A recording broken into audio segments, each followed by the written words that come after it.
O Flamengo fechou o ano de 2020 com um prejuízo de 106 milhões de reais e além de repercutir detalhes a respeito do balanço financeiro do Flamengo, quero te contar sobre as cifras investidas com Gabigol, Pedro, Arrascaeta, Gerson e Companhia Limitada, números impressionantes. Também vou falar do São Paulo a respeito das dívidas do Tricolor, especialmente com o Dynamo de Kiev e com o Atlético Paranaense referentes a Tietê e Pablo. Para completar, quero te contar que o Atlético Mineiro hoje custa menos do que custava no fim do Campeonato Brasileiro de 2020. Vou te ajudar a entender essa equação que parece bem complicada. Para completar, falo também sobre os grandes no Campeonato Carioca, com exceção do Flamengo, todos os outros sofrendo e ameaçados de não chegarem à final ou às semifinais do Campeonato Carioca. Para fechar, detalhes sobre Soteldo no Santos e também sobre a Copa do Nordeste, que conseguiu bater recorde e venceu a Globo na noite dessa quarta-feira.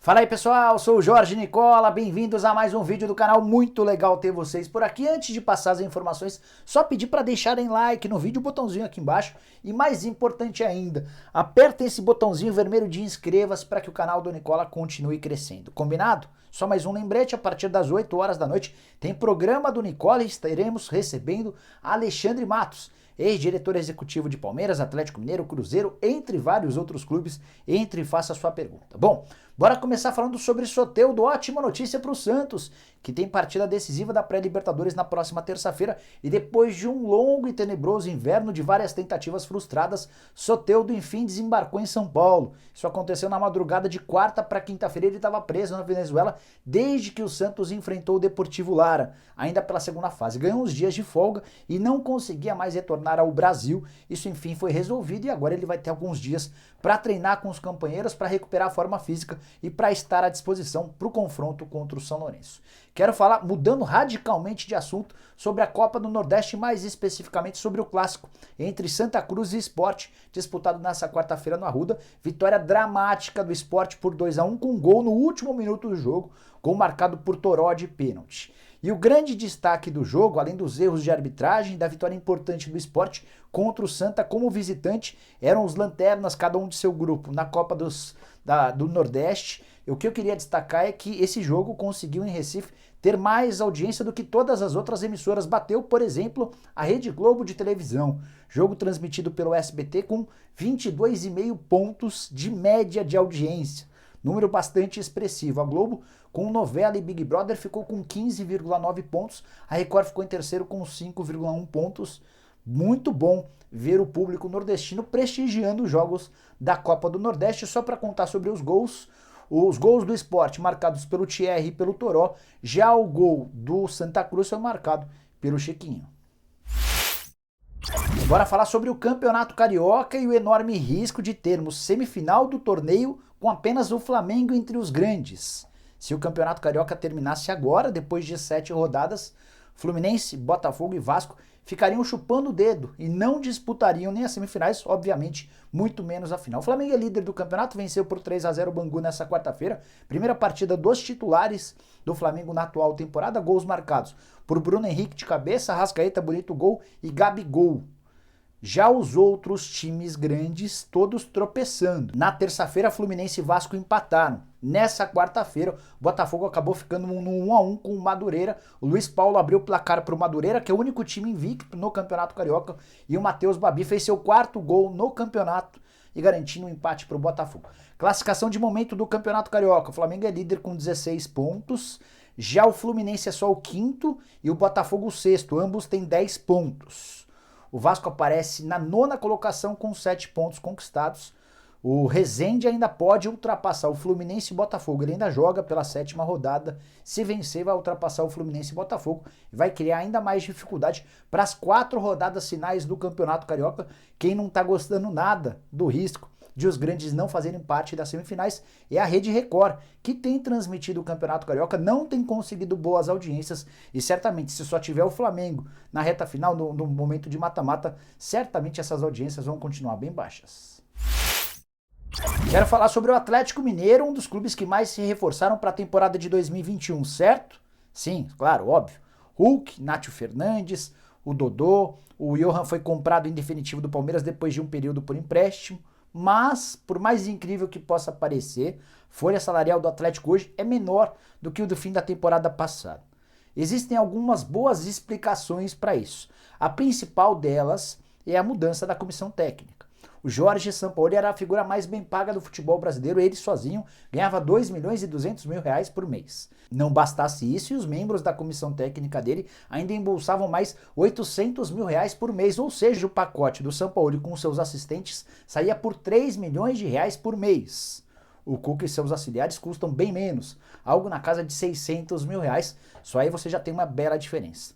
Algumas outras movimentações também ajudaram a reduzir essa folha salarial na casa de 800 mil reais, é hoje o valor mais baixo. O Atlético desembolsava cerca de 11 milhões e 200 mil reais no fim do Campeonato Brasileiro. Era a sexta maior folha do futebol nacional. Nesse momento o Galo desembolsa algo na casa de 10 milhões e 400 mil. A aposentadoria do Vitor, que virou gerente de futebol, ajuda a reduzir esse custo. Alguns jogadores que foram emprestados em condições melhores do que na temporada passada, com os clubes que receberam esses jogadores pagando a maior parte do salário, também ajudaram nesse decréscimo. Isso sem contar no fato de alguns atletas que participavam da equipe de transição terem sido liberados ou dispensados. Aí você pode falar, pô, mas o Nátio Fernandes e o Hulk custaram caro, certo? Sim, custaram caro. O Hulk está entre os jogadores mais bem pagos do país, o Nátio Fernandes chega para ganhar livre de impostos 600 mil reais. Mas, apesar de tudo isso, o Galo segue, nesse momento, com uma folha salarial inferior à da temporada passada. Bora falar agora a respeito das dívidas do São Paulo. Na segunda-feira da semana passada, a gente recebeu no programa do Nicola o Júlio Casares, o presidente do Tricolor. E ele deu uma série de explicações e se mostrou muito preocupado com alguns presentes de grego deixados por seu antecessor, o Leco. Chegou a admitir que existia uma dívida na FIFA relacionada ao Tietê, também contou que tentava negociar com o Atlético Paranaense um parcelamento maior de uma dívida por conta da compra do Pablo. Bora contar sobre os números de cada uma dessas negociações. Começando pelo Tietê, que foi comprado por 5 milhões de euros. Acontece que o Leco, o Raí, o Pássaro e companhia pagaram só 1,75 milhão de euros, restando 3,5 milhão de euros. Ainda durante a gestão Leco, o São Paulo atrasou parcelas e o Dinamo de Kiev ameaçou a FIFA. O São Paulo então conseguiu uma renegociação e também não pagou essa renegociação. O que o Dinamo de Kiev fez? Foi a FIFA em janeiro do ano passado, cobrando que o São Paulo fizesse o pagamento. Até então, o São Paulo não se movimentou.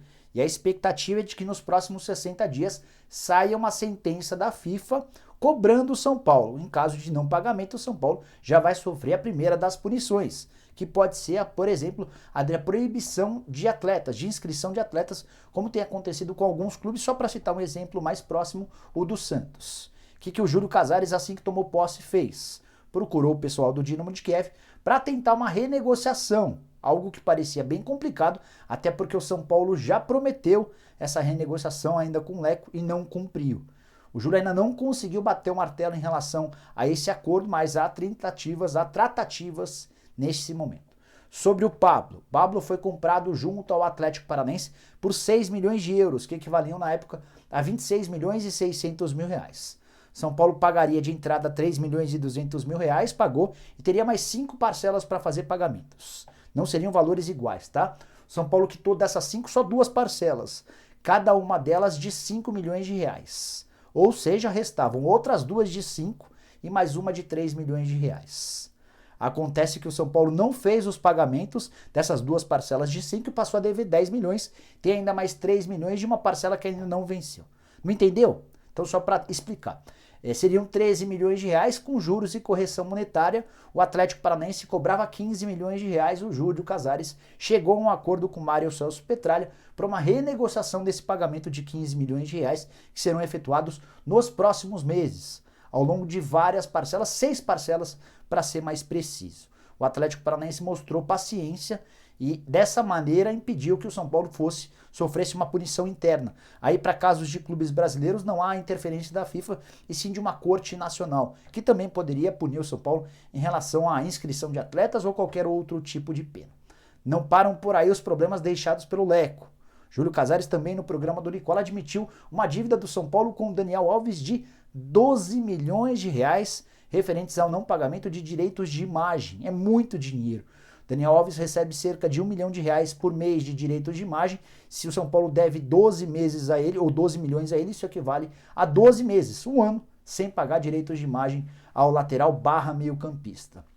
Tem também questões com Hernanes. O São Paulo não conseguiu pagar, enquanto teve como presidente o Leco no ano passado, os direitos de imagem dos atletas, que foram todos adiados para serem pagos a partir desse ano. Enfim, uma série de problemas. Além de não conquistar títulos, o Leco ainda contribuiu para arrombar os cofres do tricolor.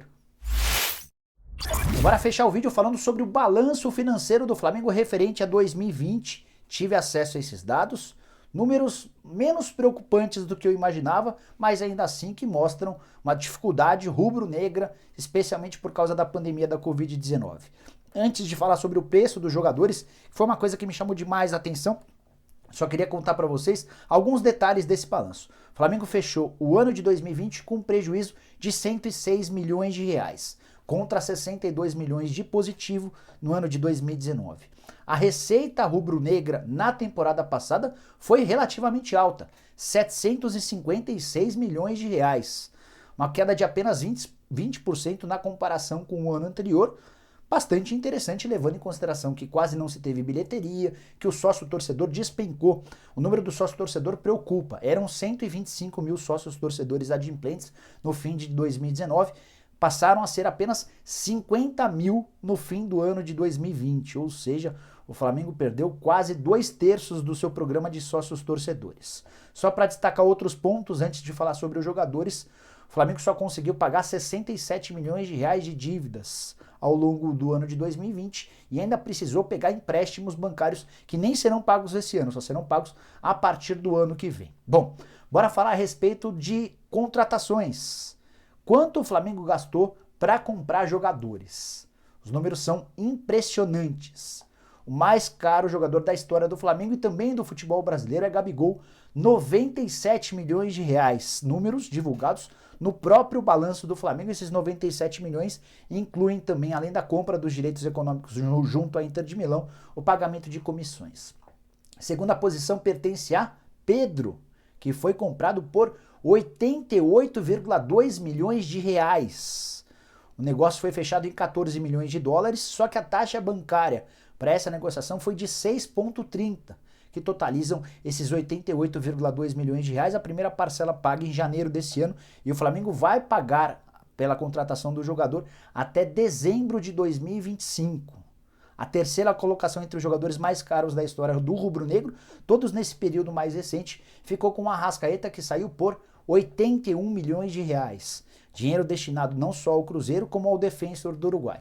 Somente com esses 3 jogadores que eu já descrevi, o Flamengo com contratações investiu 266 milhões de reais, nível de investimento de time europeu, de time de médio porte na Europa. Quem diria que um clube brasileiro poderia desembolsar só com 3 jogadores 266 milhões de reais? Só para fazer algumas comparações básicas, o Palmeiras tem como um dos seus reforços mais caros da história o Borja, comprado por 33 milhões de reais. O Pablo, de quem eu falei agora há pouco, no São Paulo, também está entre os jogadores mais caros da história do tricolor, 26 milhões de reais.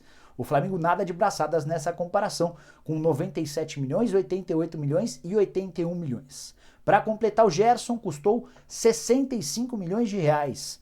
O Michael, também de acordo com números oficiais do balanço rubro-negro, saiu por 38 milhões e meio de reais.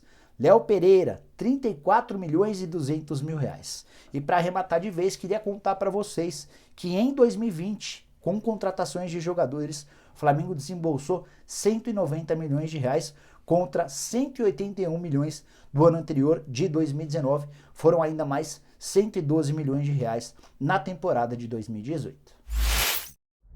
Bom, pessoal, eram todas essas as informações que eu queria dividir com vocês no vídeo de hoje do canal do Nicola. Espero que vocês tenham curtido o vídeo e deixem um like por aqui. Quem ainda não se inscreveu no canal do Nicola, aperta esse botãozinho vermelho de inscreva-se.